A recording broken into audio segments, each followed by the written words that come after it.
lots going on. Not the least of which is big news. Of course, most of you probably know it already, but Christian Horner leaving Red Bull after all these years. I'm not doffing my hat, actually, although it's possibly symbolic.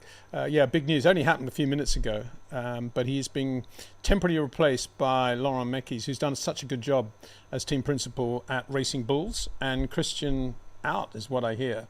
That's not the reason I'm actually delayed and late. The reason I'm delayed, it's a long story, but if ever you have to do a factory reboot on your computer, which I had to because I had some audio issues, and it solved it doing the reboot, but I just assumed, obviously a massive mistake, that everything would be the same with all my setup, and of course I've had to redo everything, all the links, the codes, the million things going on, and as a result of all that, sadly today I won't be able to give you the pop-up chat. It won't be popping up on the screen as normal, but I will be, of course, reading all your comments and going through them, as many as I can. But that's the only real difference, hopefully, now that we're up and running. And but anyway, yeah, what news? Christian Horner. Not altogether surprising. If you think about the last 24 months, or say 12 months, shall we say, I mean, he failed to keep Adrian Newey, which is almost as bad as not signing him if you're Ferrari. That's one thing. And then, there's a lot of background stuff which hasn't been good. And obviously the performance of the car isn't great. And all the seesawing with the number 2 driver and where they're going and a few other issues with, for me, on-track stuff. What happened in the Spanish Grand Prix was just ridiculous. And quite a lot of other stuff too, which we could go into. Anyway, so obviously I would imagine it's a shock for Christian, because I don't think it's happening on his terms, and to happen this way very suddenly is a very, very big thing. But we wish him well, because ultimately his contribution has been amazing. It's not to say he won't be continuing the sport in some other role, who knows, but his contribution to the sport has been amazing. I remember all those years ago when he got the job, offered the job, and he took Matt Bishop and I out to lunch, and me actually, out to lunch, just to see what we thought about it and how it would go. He was quite a sort of, humble and lovely person, and obviously we tried to give him a bit of advice in inverted commas, and over the years, of course, it's all gelled incredibly well. And the big turning point for Christian was always to get Adrian Newey, which he did, and which Bobby Rahal almost did, in fairness to Bobby, when he was at Jaguar, and then Jaguar morphed into Red Bull, of course, and Christian sort of made that deal happen, and from that moment onwards it was just like, wow, it was a rocket ship, wasn't it? So yeah, good job too by Laurent Mekies, ex-Ferrari, done a very good job at Racing Bulls. I have to say, I don't think he's getting the best, or has got the best, from Liam Lawson, for that matter, or Taku Sato, as we now know. I don't think that they've progressed in the direction in which they could have, and both of them should have done a better job in the A team. To some extent, responsibility for that is Mekies, because he hasn't been going in enough detail about the way they drive. But that's just me really thinking that way, I suppose. But I think overall he's done an outstanding job, hasn't he? The way he's got the engineering department there to gel. And it's not only him, of course, but if I think of people like Jonathan Eddles, for example, very, very good people in that team. I know Jonathan from way back from the Williams days, of course. So, yeah, big news. I'm sure you guys will probably want to add your comments and thoughts to that. But let me start going through comments. We've got so much going on. Obviously, the penalty thing is going to be a big deal, I would imagine, and I don't know whether I should express my thoughts on that. If we don't get questions about it, I will. But let's just start from the get-go. From Lee Kambanga. Hi, Peter. Don't you think Red Bull, well, there we go, straight on to them, was a bit overzealous to change the philosophy of the RB19 to the 20? I know you said they had reached the ceiling, but the downfall is crazy with the same regulations, is the comment from Lee. Well, it's quite an opposite comment, isn't it? Bearing in mind the news that we've just been talking about, that Christian Horner is leaving the Red Bull team. And yeah, 19 to 20, that was in the days of Adrian Newey still. So you wouldn't say to Adrian, oh no, that was a mistake, Adrian, you shouldn't go to develop this car. You'd take it. I think obviously it's pretty clear that since Adrian's departure, give or take the odd brilliant brilliant lap from Max Verstappen, the car has lacked development, and it's probably no worse than it ever was. It's just that everybody else's level, well, not everybody else, but certainly McLaren, Ferrari on occasions, Mercedes more often than Ferrari, are quicker than Red Bull, and they kind of reached their ceiling, which was sealed by the departure of Adrian Newey. And I've said a couple of times, I wonder whether he chuckles to himself going to bed at night saying, oh, if only they ran those updates that I knew I could have given them but didn't.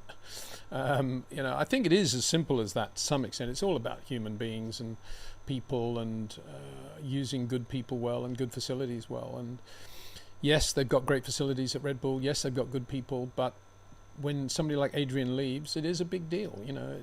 The rudder of the ship has come off. And so you need to get a new rudder. And it's working reasonably well, they're there or thereabouts periodically, but it does take the genius of a Max Verstappen to really get the best from the car. And then we saw how bad that car was in the race relative to how half reasonable it was in qualifying. But I don't blame Red Bull for going on with the 20. I mean, that was just part of logical development around regulations changes as well, of course. AB from India. I'm just reading these. I'm clicking on it in my old habit. There's no point clicking anymore, is it? Because I've just got to read them out. AB from India. This will be a good question about future of the Indian Grand Prix or something like that. How do you rate Steve Smith as a batsman? Straight into cricket. Oh, well, I won't say waste. We won't spend too much time on this, AB, because it's a lot of things to discuss. But how do you compare him with Aussies like Ponting and Waugh, Steve Smith? It's been doing Australia and Tests unmatched. And yeah, I think Steve Smith's excellent. When you consider he basically started life as a spinner and then he evolved into a batsman, and he can probably spin the odd ball or two. So yeah, I mean, he's definitely one of the great Aussies, isn't he, of all time? He's up there with Steve Waugh, Don Bradman, as you say, Ricky Ponting, and probably Oscar Piastri, who's a bit of a cricket fan, isn't he? AB again, Peter. Okay, and there's a proper question from Peter from AB. I feel, given how treacherous conditions were, Max had no business being so close to Oscar and even overtaking him. Max made it look worse and milked it to get Oscar a penalty. I'm sure Oscar noticed this. Okay, right. Well, let's start on all that. My view is, and I've expressed this a few times, that the biggest problem we have here are these ludicrous rules with penalties. Let me rephrase that. Ludicrously loosely worded rules with ludicrously pin-sharp penalties. There's a complete imbalance between the rule that is there to be broken or not broken and the penalty, which can be applied in a very precise way for a number of things, therefore, because it is such a grey area. I mean, if you take the whole safety car situation, the rules governing how you drive behind the safety car when the safety car lights are on and off do not take into account, for example, how long the safety car is out and how cold the brakes may or may not have got, the ambient temperature relative to the compound of tyre that most people are running, whether it's wet or whether it's dry. There's, just to name but 3 variables that are not taken account of by the rules. And they use loose phrases like erratic. You're not allowed to drive erratically. Well, what does that mean? That's a relative term. Everybody is erratic in the sense that they're doing this all the time and braking hard to try to get brake temperature, and this puts a bit of temperature into and the braking hard puts temperature into the tyres as well. But of course, if you brake very hard in the wet, it's different from braking very hard in the dry. That's the first thing. And so a lot of people are out there on the Ethernet talking about the difference in brake pedal pressure between George Russell's move in the Canadian Grand Prix when he braked suddenly and Max went to the right to supposedly avoid him, which was 30 psi, and what Oscar Piastri was doing at Silverstone, which was 59, virtually 60 psi, almost double the brake pedal pressure of George Russell. Now, you could say, well, that is terrible, but it's got to be seen in context. And you just don't know how, I mean, you've got to see in the context, obviously, of the brake temperatures for a start and how much pedal pressure it probably needed to get the brakes up. That's no excuse. It's just an explanation of why everybody probably at Silverstone had to brake harder to get more temperature into the brakes. And there's a concertina effect, of course. And if the leader of the race is braking that hard, it goes right down through the field. So, and then there's this word dangerous, you know, that's a relative term as well. Then there's the whole business of whether the safety car lights are on or off. And then there's the differentiation, in my opinion, between the driver at the front of the race and the driver at the back of the race. Now, there is a degree of tolerance with the 10-car rule applied in this. But all of it is wishy-washy, and all of it is a degree of tolerance based on the thoughts of the stewards at the time and the race director at the time. And all that is so loose that I think you have to come to the conclusion that the whole penalty system for that needs to be completely revised. And to issue a penalty in the middle of a race with a stop-go, which has to be applied during the pit stop, is impossible, really, because there's always going to be an argument on the other side. I mean, for example, in Canada, Max Verstappen said he had to move to the right to avoid George Russell's sudden braking. George Russell's, and that he could see George looking in his mirrors to try to make sure Max was as near as possible to cause the issue. George says he was looking in his mirrors to make sure that Max wasn't behind him, so that he was going to do a hard brake and he wasn't going to interfere with Max. Now, you and I don't know which of those is true. We can have our guess, we can have our thoughts about that. But that's the sort of stuff you have to talk about with the stewards after the race. You can't make a decision based on that. How do they know these things? And I've had quite a lot of response, particularly Australians, I've got to say, who think this is a total stitch-up, and that to have a British driver leading the British Grand Prix was the goal of all this. You know, I think we have to stay a little bit away from that, because only because if we accept that, then we might as well say, well, we don't want the FIA, we don't want Formula One as it is anymore. And some people are saying that, I've had enough of Formula One. If this is what it is, forget it. So I'm not going around in circles. I'm just saying, for me, and I think I totally get it with those people. And I think if you came in, you don't want to know about pedal pressure. You just want to know about who's leading the race. The safety car's gone in. Let's start the Grand Prix. You don't want all that stuff. You don't want a penalty for drivers that are going around at 50 kilometers an hour. And my overall response, therefore, is the whole business of this is the crime, that is the penalty, needs to be revised. If they're going to give these severe penalties, then they have to be much more specific about the crime.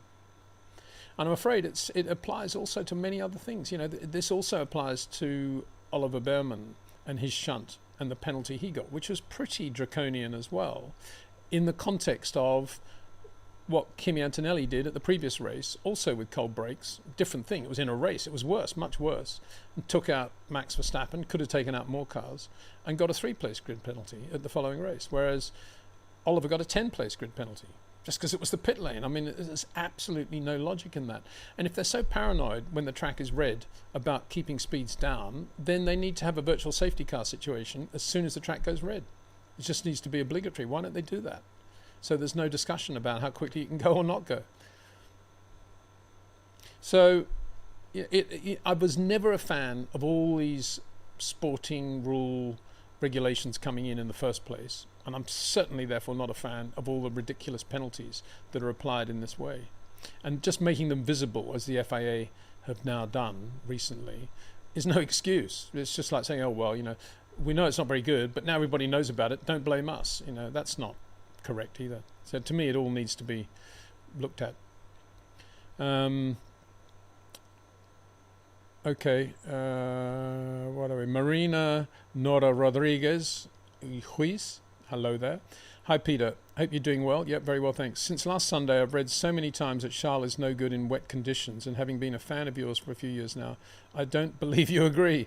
No, I don't agree with that.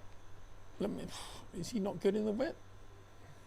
I mean, he totally messed his race up by going in for slicks, didn't he, on the formation lap? Now, I think of all the drivers who went for slicks, and found that it was too wet. I think he's the guy that should have done the best job, and he didn't really. But then he didn't do a brilliant job. He hasn't done a brilliant job for a couple of races now in terms of mistakes and things that are going on, and he does appear to be driving a little bit more harshly than he used to, I think. Canada, he was really good. Well, I say really good. He was really good in the closing stages, but he had that thing in qualifying, didn't he? I think what we're seeing at them. I think Charles is very good in the wet, so I think that's nonsense. But I think what we're seeing with Charles at the moment is a recurrence of what we've always said, that he's got a lot of emotional baggage inside him, and that comes from a number of sources. It comes from his upbringing. It comes from the big events that have occurred in his life, sad events, and it comes from being a Ferrari driver for so long and being a part of that whole, what do you want to call it? I wouldn't say cesspit, because that's not the right word. It's just a vortex of politics and exposure and minute examination of everything you do. And he's been a part of that for most of his career. So that would have much more of an effect on him, basic emotional guy that he is anyway, than it would on a Max or a Nigel Mansell, who can just shrug all that stuff off. And so I think that's what we're seeing. I think there's been a build-up of a lot of stuff. And then there's, the Lewis thing, and the car just not being very good, I guess is one of it as well. He should be out there being Jackie Stewart, driving an H16 BRM on the limit in 1967, and being right there quicker than Graham Hill, shouldn't he? That's what he should be. But he's not looking as good as Jackie did in 67 for the reasons I've just said, and that's always been Charles' shortcoming. And that may show up in the wet, cold tyres, has a moment, tries to pass this person, goes off. That's not wet weather. That's not, is he good in the wet? That's just a function of being in the wet when things are not good and going for a gap that isn't there. But I still believe that if Charles was in a very good car and it was pouring with rain and he was at the front and he didn't have any dramas, he'd be as good in the wet as anybody else. Better, probably. I think he's probably a brilliant wet weather driver. We just never really get to see it very often. Marina Noriga again says, by the way, my daughter and I celebrated my birthday back in May. What's going on? It's covered it up now. Here we go. Back in May with a visit to the Formula One exhibition in Buenos Aires. Absolutely amazing. Congratulations to you and everyone involved. Thank you very much. I'm glad you saw it, and glad you enjoyed it much more.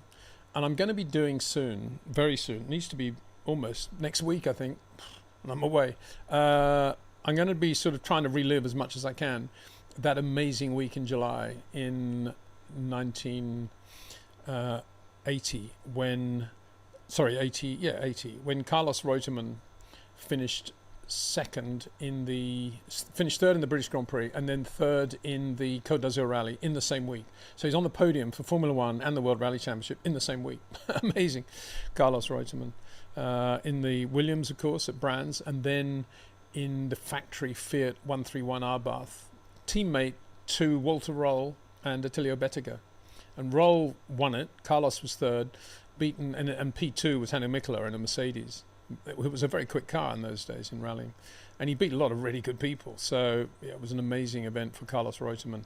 So I'm going to try and do that. Having said all of that, I'm about to go on a road trip, which is going to take forever, I think. We're driving from Spain to Estonia. So it's going to take 4 or 5 days to get there. But I'm in no rush. I'm going to stop at nice things on the way, a few old circuits and Porsche Museum and Solitude and maybe the Nürburgring. Just take our time, get up there and watch the rally in Estonia, 4 days, and then drive back. So I'll be back just in time to do the Belgian Grand Prix. Won't be stopping at Spa because I need to get back home after that long trip. So in the middle of all that, I'll be trying to do something about Carlos somehow. I hope. So if not, I'll do it when I get back. Sarosh Soman says, hi Peter. Lewis Hamilton said that Leclerc's setup is extreme for oversteer and that he gets his rear tyres to grain when he tried that setup, which Leclerc is not getting. In my opinion, that shows the talent that is Leclerc. Yeah, well, what Lewis is basically saying there, if I can translate it, is that all Charles wants is a front end, and he doesn't really care what he does to the rear in order to get that front end to turn in, and he can live with it. Whereas Lewis is, when he runs that setup, he finds the car quite pointy and he's constantly trying to save the rear, and in doing so he's graining the rears.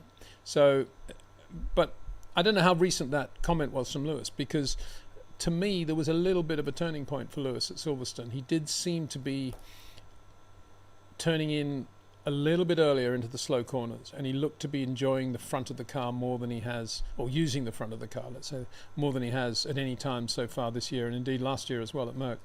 So I think we might see some changes. I'm not sure they'll be evident at Spa, but it might be all the quick corners there could be a Charles Leclerc fest. But Hungary, I think Lewis could be looking pretty good. Sarosh also says, I feel that someone should tell Leclerc that if things aren't going his way, he just needs to settle into a rhythm and drive without expectations. He will naturally get results. He's super talented.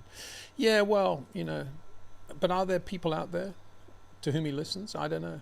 Nicholas Todd, I think, is still his manager, and I'm not sure Nicholas would say something like that. It's probably more a commercial relationship, I would imagine, and it's probably left to Charles, and I don't imagine they're saying that in the Ferrari garage to him. But I think you're right. What you're basically saying is just don't be so emotional. Calm down, Charles, and rely on your talent. And that's that comes back to the emotional thing. Oscar Lindgren says, hi Peter, do you think many overlook Hamilton's raw speed in his McLaren years, specifically his driving style and how he secured multiple wins every season, even in tough years like 09 and 11? Do they? If they're saying, Lewis is over the hill and this just shows he was never any good, then of course people are forgetting how good he is and can still be, in my opinion. And you're right, he was unbelievable. And I think the person who overlooked his speed the most at McLaren was Fernando Alonso, to be honest. And I think, it was a classic example of Fernando not believing that Lewis would be that quick out of the box as a rookie. And when he was quicker than Fernando in a couple of areas, only a couple, then Fernando didn't know how to react to that because he'd never had that at any stage in his career. So his only response, a bit like Vettel at Ferrari, was to say, the car's not right, it needs to be set up for me, it's set up for Lewis. The only thing really they did was change the brakes to Hitco brakes that Fernando liked, and it was good for him and it worked for him. But it didn't really slow Lewis down because he was still on the carbon industries and going well. So, I think at McLaren he was unbelievably good, wasn't he?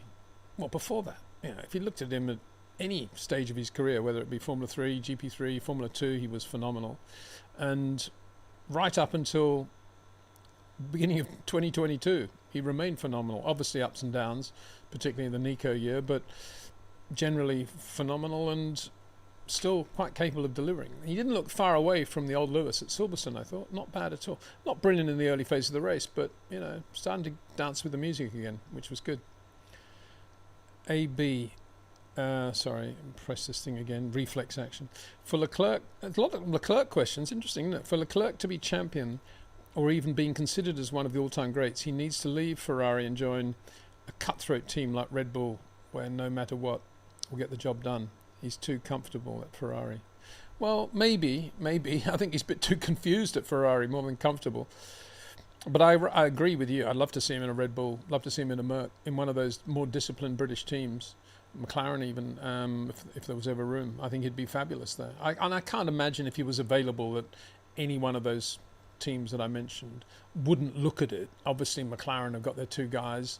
Red Bull, yeah, definitely you'd be talking to Leclerc. And so would Mercedes. So I'd love to see that.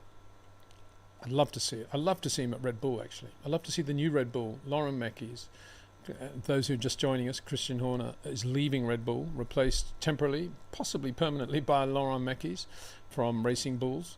And I'd love to see Charles Leclerc in that car if Max goes to, say, Aston Martin or, I don't know, down the road, Mercedes. So, AB says, Horner saying he would sign Oscar if Max leaves says a lot. What the grid thinks of Oscars versus Leclerc. Leclerc being the talent he needs is a new team. Aston with Adrian and Red Bull, and stop being a good boy at Ferrari. Well, that's going on. You're saying that it's quite interesting that Christian Horner, who is now no longer at Red Bull, as it happens, would sign Oscar Piastri instead of Charles Leclerc. Would he? I don't know. He's probably thinking, I don't know what he's thinking. He's probably thinking there's more likelihood Oscar would leave because of the whole Lando Oscar thing. Is there room for both of them in the future? rubbing shoulders the way they do, and there's more chance of getting him. Whereas Leclerc is always going to be at Ferrari if he wants to be there, I guess. We've got a super chat. Thank you very much for that. Just have a look. That's M.A. Khan. Thank you, M.A. Khan. Mark Hughes in his series on driving style says Max's style is not new. It's the same as Schumacher, Mansell, Prost, Stewart, Clark and Moss. He didn't mention Fangio. Do we know what his style was?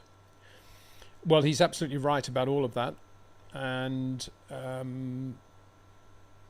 I would include Carlos Reutemann there as well. I'm surprised he didn't, but anyway. And there were plenty of others that none of us, Mark, nor I, nor others, would have seen enough to judge. Fangio, yeah, I would say Fangio. From what I've seen, I mean, obviously beautiful, graceful power slides.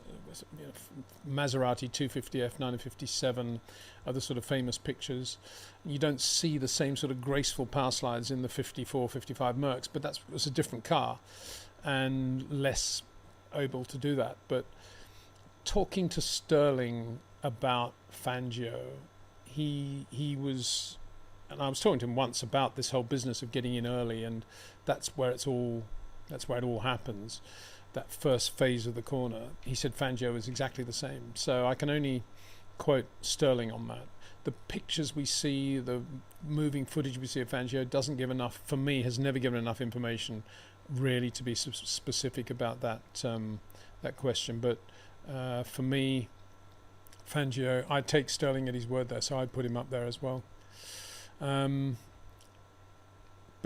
Mark is absolutely right about that. But I would add classically Carlos Reutemann to that as well. He's one of the great Max Verstappen style short corner drivers of all time. Right, moving on. Where are we? Sheriff of Sanderboat. Hi there. Hi Peter. Hajar said he learned a lot just by watching Hamilton. Do you think his short cornering style could have come from studying Lewis closely? Yeah, probably. I mean, Lewis, and it's good to hear him say that. I don't know whether on Mark's list Lewis was there, but for me, Lewis was definitely a mega short corner driver up until the moment when he drove the 22 Merc and he realized that he had to get longer corners, brake in a straight line, just basically give himself a bigger sweet spot to get the tires into the right temperature, and that's how he did it. And he's still kind of doing that a little bit. And maybe I think Hajar would have noticed that. But to be honest with you, and I don't want to keep saying to be honest with you because I try to be honest all the time, but I think Hajar is a natural talent. And I think you can follow a driver and you can probably talk to him a little bit about it, but just watching him on TV, it'd be quite difficult for a Hajar. Well, I don't know. Maybe Hajar thought, oh, look at Lewis going inside, I don't know, whoever. And Timo Glock in GP2, whatever. Look at the way he's going in early. And he probably thought, yeah, okay, that's the way I'm going to drive. Lots of early corners. So he would have noticed it with some of the other drivers we've mentioned as well. He's very good, Hajar, and he's very, very short corner, very, very quick. And as predicted, his teammate Liam Lawson, having had a great Grand Prix in Austria, then it kind of went away from him when he got to Silverstone, as we predicted, because instead of saying to himself, Austria, I learnt something, which is that if I've got a corner like turn 4, the downhill right-hander, to really help me shorten the corner, then that's what I need to be doing on normal, conventional corners. But he didn't think that way. He just thought, yeah, Austria, I was mega. I'll be good at Silverstone. Fast corners, go for it. And as predicted, it didn't work. Isaac Hajar. And, big shunt at Silverstone, wasn't it? Very big shunt. And I made the point that in terrible conditions, visibility, Nigel Mansell passed so many cars to finish 5th in Portugal 85. And said after the race to me that he was doing that by listening to the engine note of the car in front, and when the guy backed off, he'd move either left or right. And of course, and I made the point to Cameron, that cannot be done today. And you have to put it under heading is, so therefore racing in that respect isn't quite as safe as it used to be, because the engine note of the car in front is quite an important thing if you're following it very closely. And of course, you can't hear it at all today, partly because the engines are quieter and partly because they've got so much insulation in their hearing for the radio and being able to hear everything very clearly. There's no way they can hear the engine note of the car in front. And that's, everybody just takes that for granted. Oh, well, that's it. But it's an important thing that's gone away, and I'm not sure many people think about that and talk about that.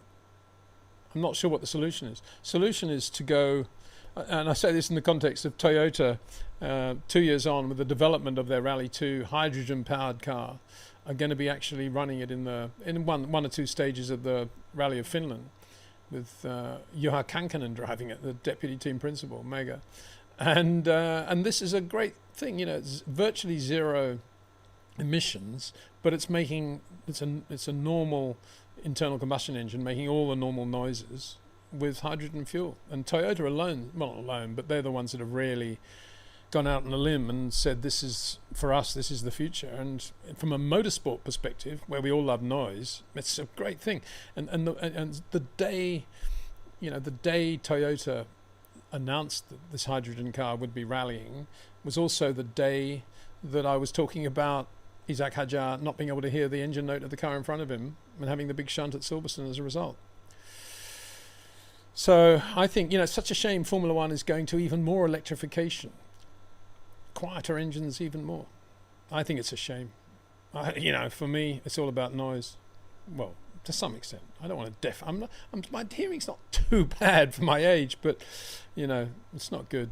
And the worst thing was when you just sort of, it's after practice, after practice, and you're walking up and down the back of the garages and you're chatting to all the mechanics and annoying the team managers and distracting the mechanics and offering them a bag of chips or whatever, and you're chatting away, and then suddenly, without noticing it, because you're talking to one of them, the other guys just do a startup, a DFV Cosworth startup 3 inches from where you're standing, no earplugs in.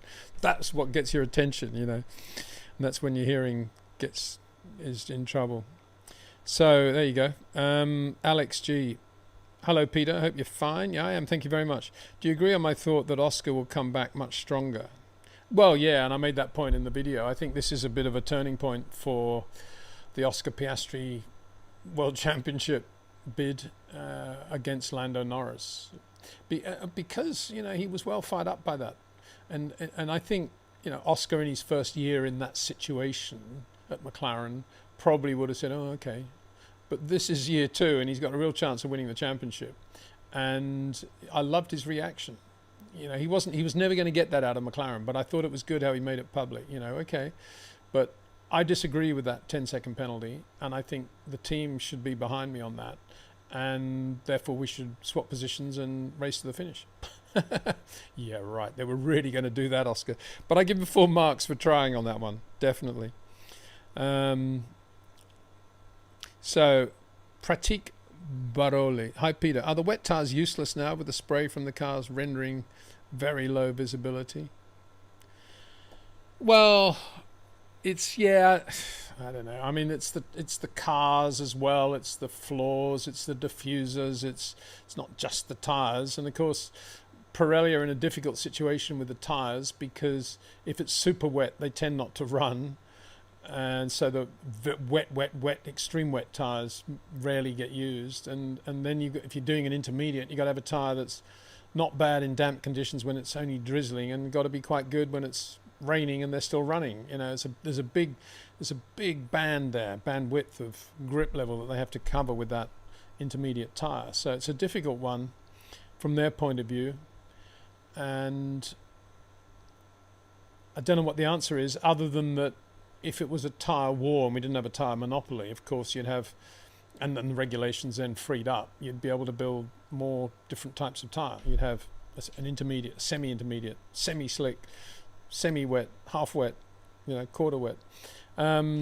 So yeah, I'm not sure it's all tyres. I think that you've got to look a lot at the aero of the car as well. It's probably worse now than it's ever been, I think. Having said that, Silverstone's not a great circuit in the sense for the disbursement of standing water. Because there is a lot of standing water. It's pretty flat. It's an airfield, isn't it? So there's that issue as well. But, as soon as you mention tyres, the reason I sort of go like that is because, not the question, but because what can we do about it? We're in this Pirelli monopoly where, and I reiterate the point, I think Formula One's actually quite fortunate to have Pirelli as a sponsor stroke tyre supplier. And and it behoves the sport, really, technically, to make it life as easy as possible for Pirelli, i.e. to have to build as few tyres as possible and to require the least amount of technical development money on those tyres within the bandwidth, within the realm of the tyres doing the job and the racing being what Liberty and the FIA want it to be. So, and I think Pirelli do a pretty good job on that, don't they? Really.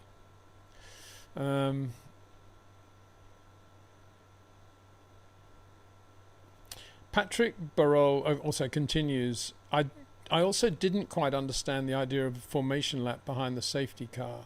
A bit too much hand holding there. Well, yeah, I mean, let's not be too harsh on them, because there was a time when they wouldn't even have had a standing start. We're going back even 3 or 4 years, they would have had a rolling start. So at least we had a standing start. So let's not be too tough on them, because they will just say, well, you know, what more do you want? We've done it already. We've delivered for you. Horner sacked, thoughts from review. Well, yeah, thoughts on that. I did express them at the start of the show. The news had just broken. And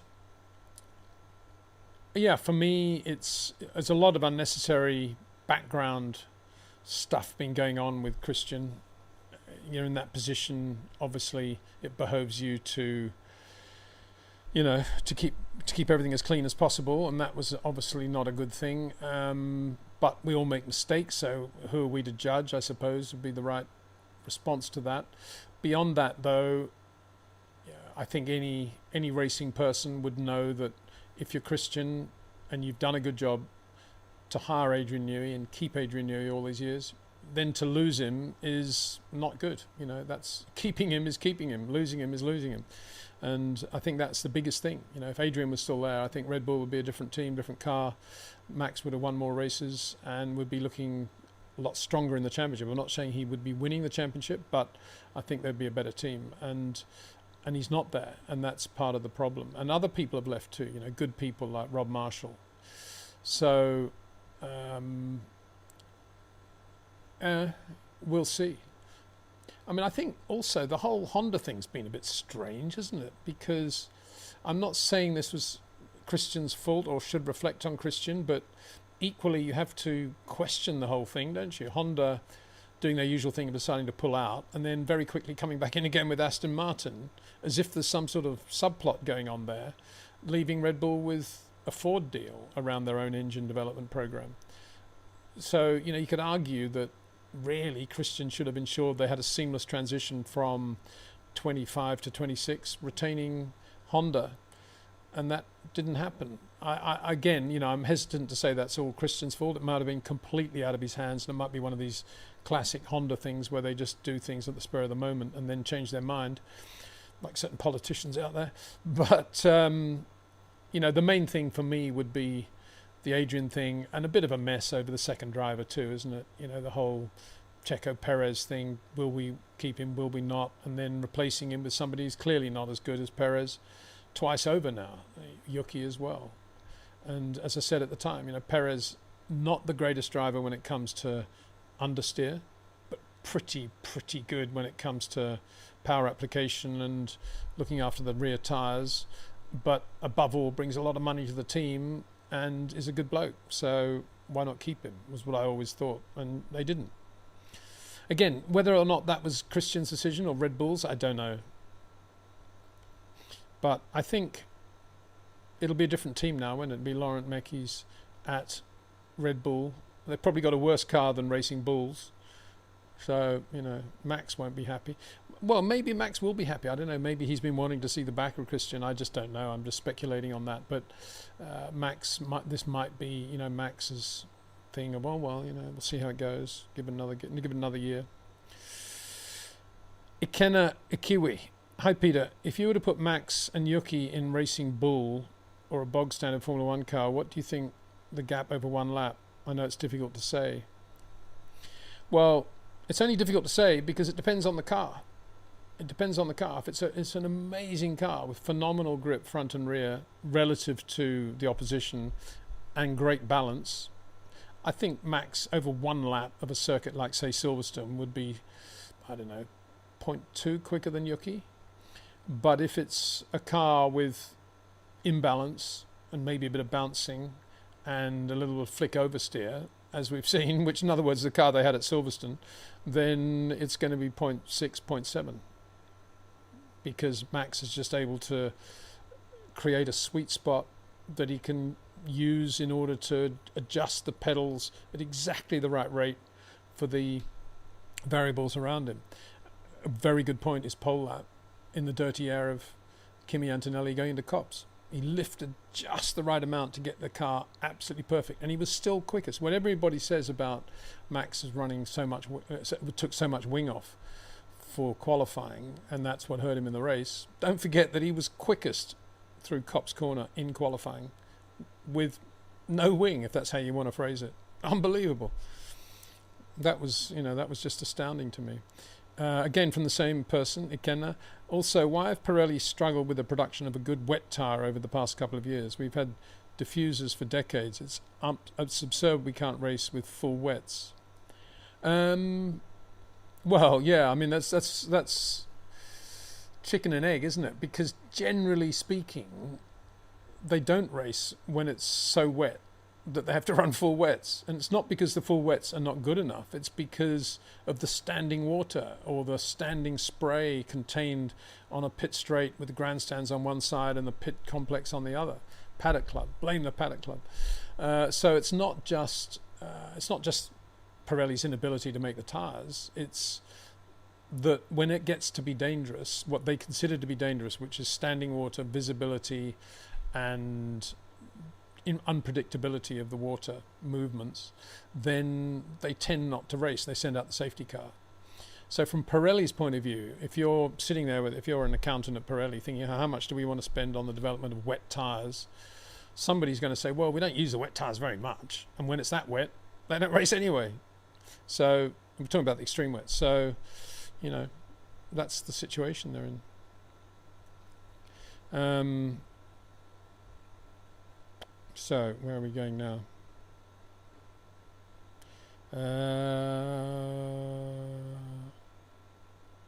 We used to have a monsoon tyre, says somebody. I don't know whether I've gone... Okay, Red Bull somebody's saying Red Bull self-destruct mode.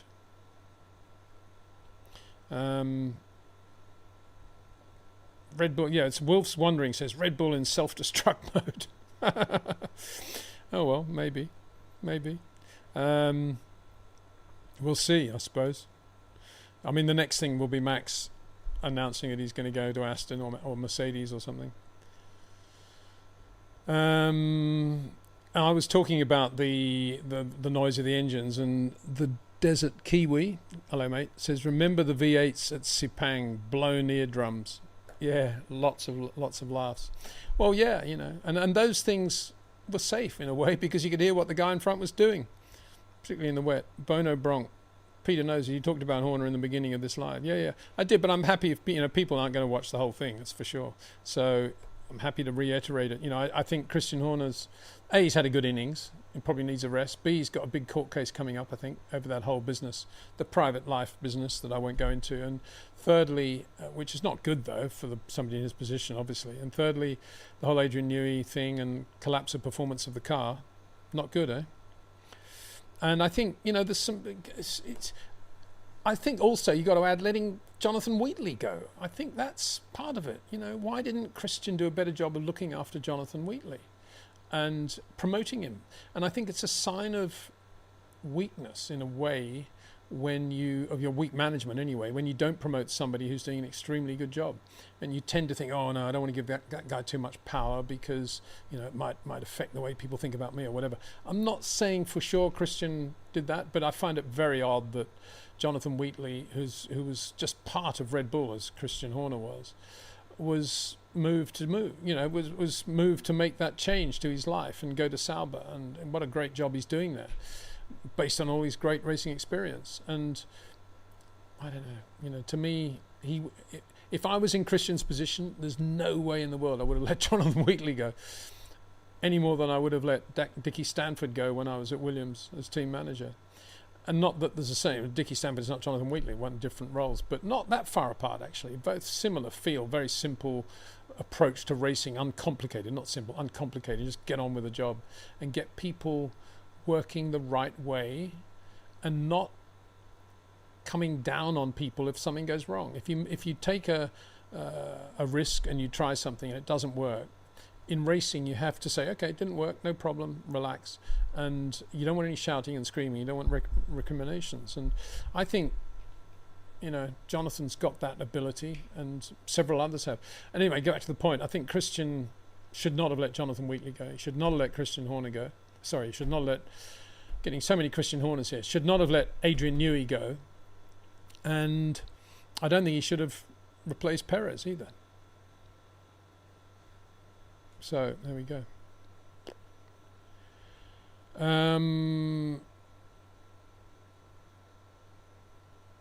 Sarah, going back to Sarosh again, says, Peter, maybe Leclerc should be told not to think and just drive when things are... We've done that question. Try not to ask him again because it's a bit confusing for me, my brain, the size of my brain.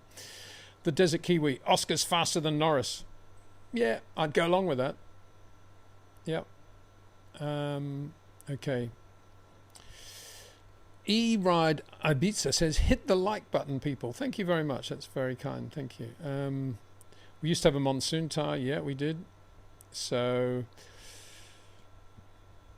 Sarosh says, Max, even while reacting to the vehicle losing grip, looked so controlled and didn't look rushed at all when he was defending against the McLarens. What a driver. Yeah, yeah. And that's the problem with Max. One of the problems for commentators when you're watching Max is that he always makes the car look pretty good, a bit like Alonso, really. It's always sort of square to the road, looking nice. And then he gets out of the car and says, the car was undrivable, terrible understeer, flick oversteer, no brakes, throttle lag, gear shift slow. You have to, you know, he does a good job polishing over the cracks. Yeah, I may be, this is 413 to Mako Road. There used to be full wets. I mean, this is me, typical, isn't it? Because I tend not to look at those details because I think it's so ludicrous, the whole thing anyway, in many ways, the whole tyre regulation stuff. Maybe they don't even have the full wets anymore. I don't know. I haven't looked. I should know that. But anyway, that's why they don't. Yeah, Susie Perry's sent a very nice message, but I'm not going to read it out because it's too embarrassing. Gibby CH says, if Lando doesn't win the championship this season, does he consider leaving for Red Bull if Max leaves for a different team, or would he remain McLaren's golden boy even with a champion teammate? Well, you know, it's a difficult one. He has signed a long-term contract, I think, wasn't it? So he signed that, and I remember saying at the time, I'm a bit shocked by that because that means he's kind of locking himself into a teammate as quick as Oscar Piastri. But anyway, he loves Zach and he's got the money and the brand, and McLaren love him and everything's wonderful. Glad happy. But as you say, it won't be so glad happy if Oscar wins the championship. And then his thoughts will turn back to Hungary last year when he gave Oscar that win, I guess. And he'll think, I've had enough of this. But you know, to go to Red Bull, they'd have to buy him out of his McLaren contract. There'd be a lot of money to Zach on that one, and quite a big deal to do that, I think.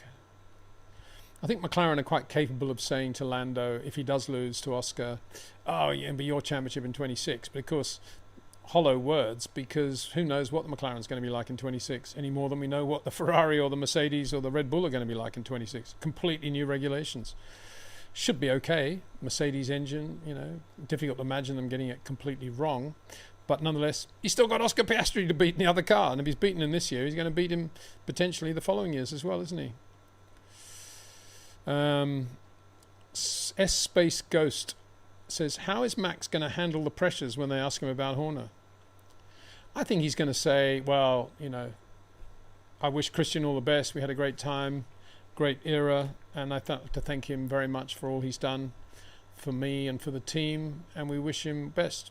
End of comment. And he'll duck out of the interview, I would imagine. Isn't that what he's going to say? Max Woe says, hello, Peter. Why is there so much hatred towards Piastri, decrying him as a sore loser in the comments of many videos now? Are they? Well, I'm not. and I can only speak for myself. I don't watch all the other videos, so all I can say is I was refreshingly surprised at his cool reaction to the whole thing and wanting there to be a race to the finish with Lando. And I thought he was totally correct in that. Obviously, he braked incredibly hard. I mean, 60 pounds per square inch is a lot from the speed he was going. And he was at the front of the field, and it was wet, and everybody else had to brake really hard as a result. But again, you've got to see that in the context of other similar maneuvers. The George one in the dry in Canada, less pedal pressure, but different situation, different variables. Oscar's point that he'd done a similar thing on previous laps and no issue with that. Yes, the safety car lights had just been switched off and slightly different regulations come into play. But, you know, there have been other instances of pole guys suddenly braking and things going on without 10-second penalties. And if they're going to be that draconian about it, with a 10-second penalty, which is a lot, then they need to be more specific about the rule that is being broken. They can't just say driving erratically and braking too hard, because they're all just relative terms, in my opinion. And that's all comes out of the heading of, I don't like this whole business of crimes and penalties either. I think it's disproportionate. As I said at the front of the video, all the crimes are very wishy-washy and poorly written and described, with many variables potentially coming into play, and all the penalties are very, very draconian and precise, based on a broad band of rubbish. And I think that's basically what Oscar was thinking and saying. You know, how do we know that it was particularly dangerous compared with other stuff that's been going on? And we need the chance to talk about that, and on the basis that McLaren might think that should agree with me, let's race to the finish. And I think he was right to give that a go. I really do. Wilf's Wanderings, very kindly super chat from him as well. Thanks, Wilf. I don't think it's a question there, mate. I think it's just Wilf's Wanderings. Thank you very much. Very kind. But I don't know why there would be hatred towards Piastri. I mean, it's a terrible thing to see that word hatred in there. I hope there isn't, because he's a super cool guy who has got a very good racing brain and is a true racer, in my opinion. You know, he sizes everything up from the point of view of being a race driver. And yeah, he's done some silly things. I think, you know, Hungary last year, first lap was not good, and first corner, and this is another one. But you know, if he sees George Russell getting away with what George did in Canada, I guess he's going to think, well, Silverstone brake temperatures are much colder. We've got to give an even more pressure. I'm going to do what George did. And that's the problem, you know, the imbalance, the iniquity between one race and another, and there's no consistency.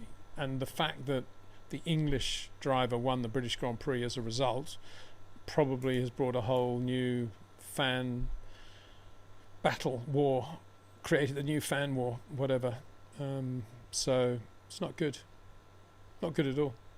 I don't think Oscar will get, I think Oscar will be very good at not being a part of any of that, and he'll just switch off and just focus on Spa. And all he'll be thinking about was, right, I'm going to blitz Spa, win the Belgian Grand Prix, start to finish from the pole, no problem. And every other race is, yes, what he'll be thinking. Won't happen, of course, every race, but that's what he'll be thinking. He's a very cool guy like that.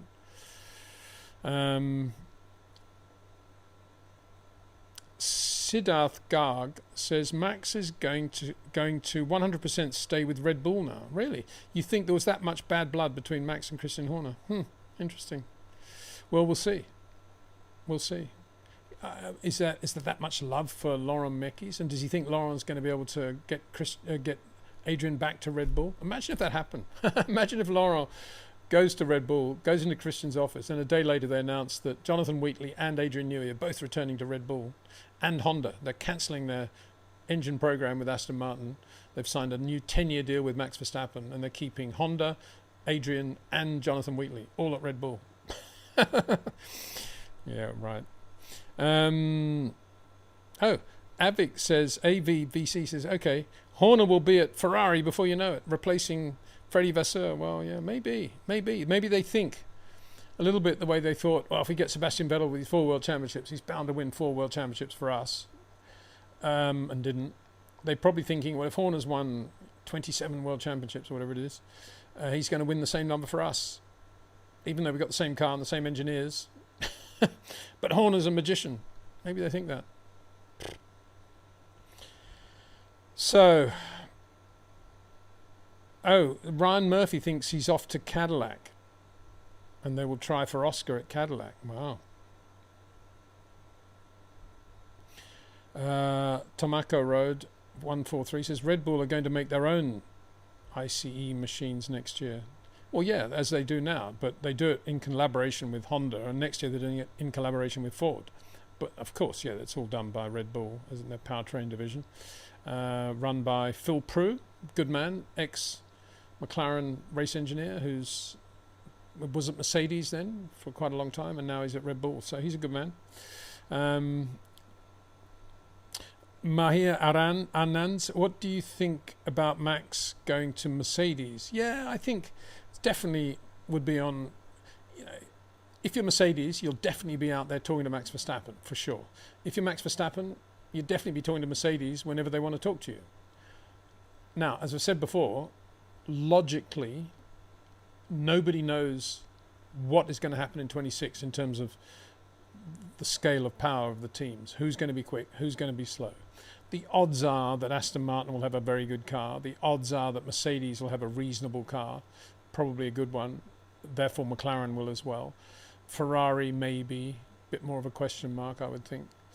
So if you're Max, you want the surefire bet for 2026, and you're thinking of leaving Red Bull now, the surest bet with the least downside would be Aston Martin, 1-year contract with options, but leave the door open in case Mercedes have got the best car, and then you can go to Mercedes for 27. That would be what Max would be looking to do if he wanted to leave Red Bull and didn't believe in Red Bull anymore. So that's what I would do. That's what I think he should do. So Wolvera88 says Horner to Alpine. They want a new team principal, and he wants part ownership, has experience. Yeah, he could go there, but haven't they got enough people now? They've got Steve Nilsson as the new managing director. They've got the great Flavio there. So, that's the team principal job kind of sewn up already, isn't it? And what would Horner bring that Steve Nilsson couldn't bring? Steve's very good man, very good guy. So they may well do that. It wouldn't be very clever, but they might do that. And he wants part ownership. Well, yeah. Well, go and do his own team then. Maybe Max team gave them an ultimatum, Bob. Everybody's assuming that Max doesn't like Christian Horner because they read so much social media stuff, don't they? We don't know that. They should have kept Checo, says the Desert Kiwi. Well, yeah, I've said that a few times today.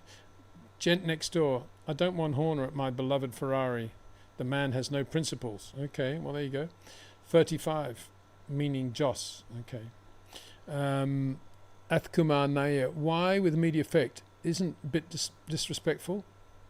Well, yeah, it is pretty disrespectful because it suggests there's been something since the British Grand Prix and today that's happened that would require that. So, I don't know. It's a weird thing, isn't it? Maybe it's something to do with the court case and how that's going to go. And there's been a bit of sort of groundswell of info from that area. Bob says, Max will 100% leave, but I think he might wait and see who has a good car next year. Well, how's he going to do that? If he's going to 100% leave, how can he wait till next year? You mean leave next year, leave at the end of 26? Yeah, I think. Unless, of course, Red Bull have a very good car in 26. So, is Dexter there? Yes. What's going on? Dex, come on. Come on. Breakfast. Dexter, come on. Dexter, come on. He's too happy sitting here listening to the show. He's desperate to know what happens with Christian Horner. Klatu Zogran says, I wonder if Horner will now spill the beans about Red Bull's secret brakes. Really? Whatever they are, it's not as secret as McLaren's, I wouldn't have thought. They're saying any chance Joss will take over. That would be fun, wouldn't it? Yeah, I don't think that'll happen. Respect for Horner's achievements, please. Mouse down. Yep. Well, I did begin the show by saying that. We shouldn't forget how. I mean, Jackie Stewart said, in his opinion, he's the best team principal he'd ever seen, and all those years. I mean, as I say, the big achievement was to get Adrian to go there, and then to get the best from Adrian for so long. His worst achievement was to let Adrian go.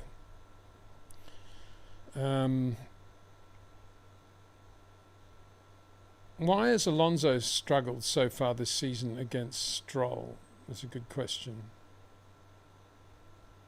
As I read it, it clicks. I'm just trying to read the name of the person. Sorry. Anyway, I'll answer that while I'm scrolling. Well, partly, as we saw at Silverstone, if you don't qualify very well, you've got more tyre options getting into the race. And Fernando tends to use up all these good tyres just getting that dog of a car through to Q3. So that's part of the reason. I don't think he has shown up very well. I mean, if you look at the stats between Stroll and Vettel, the stats between Stroll and Alonso's much better than Vettel against Stroll. So I don't think Stroll's look pretty good occasionally on a Friday, but very unusual for him to carry that through to a Sunday. Yeah, he had a pretty good race for a while at Silverstone, then it all got away from him. But yeah, generally, Alonso's had him, I think, would be my response to that. Another super chat. Will the climate, this is from Joachim Carlin, thank you very much. Will the climate be less hard in Red Bull now that Horner's gone? Well, it depends what you mean by hard. I think the car will still be the same. I don't see how Lauren Mecchi was going to make it a quicker car. Yeah, unless there's an engineer out there who's the next Adrian Newey, who nobody in the engineering department is really giving an opportunity to, because they're a bit scared of him, and Lauren can see that and goes in and gives this guy the freedom that he needs in order to, or woman, to do the job, then short of that, I don't see how there's any magic going to be happening there. Anyway, that question about Alonso was from Thomas. Thank you. Nico Teen Rosberg. Laurent Mecchi's takes over. Yeah. So far, it's going to be like a temporary role, but like all these things, it'll probably morph into a real thing. Sean M. Is true Horner was sacked? Well, it's true Horner's leaving, and they're saying with immediate effect, so kind of comes down to hitting a sack, doesn't it? Doesn't look very good. And a lot of history there. Equally, a lot of weird things have been happening over the last 18 months, so none of this really a surprise, I say. And also the loss of Dietrich Mateschitz as well. I think Christian had a direct line there to Dietrich, and there was certainly a lot of trust there in terms of Christian looking him in the eye and saying, we've got to have Adrian Newey, whatever it takes. And when Adrian turns up for the meeting, Dietrich basically saying, yeah, whatever it takes, do it. And that from that moment, I think there was that very special bond between Christian and Dietrich, and now that's gone, obviously. And that's and we move on, which is always not a good thing necessarily, certainly not from Christian's point of view.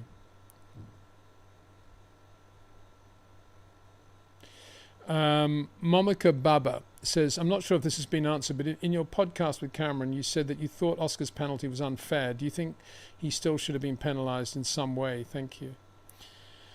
Well, I've talked a lot about this. I'm very happy to keep talking about it because it's a very important point.